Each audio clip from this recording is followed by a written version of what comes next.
শিশু এবং মহিলাদেরকে দিয়ে এইসব করানো হয়।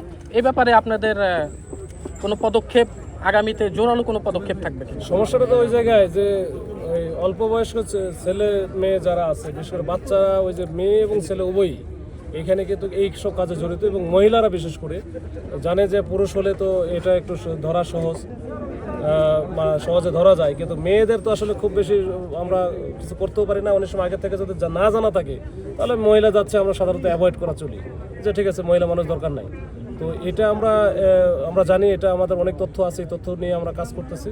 যারা এই ব্যবসার সাথে জড়িত, যারা মাদক ব্যবসার সাথে জড়িত, সেটা ছোট বাচ্চা হোক আর মহিলা হোক, এটা আমাদের নলেজে মোটামুটি আমরা অনেক ইনফরমেশন পাইছি, এটা নিয়ে আমরা কাজ করি।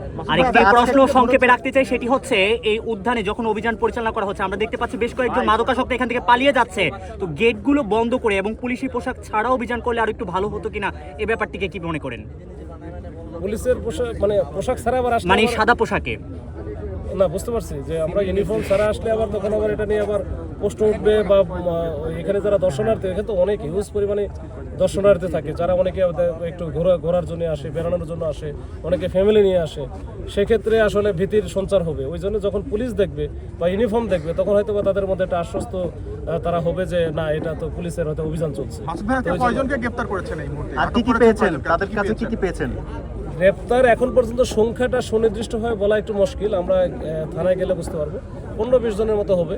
এটা আমরা ওই যাদের কাছে মাদক পাইছি, বিশেষ করে যে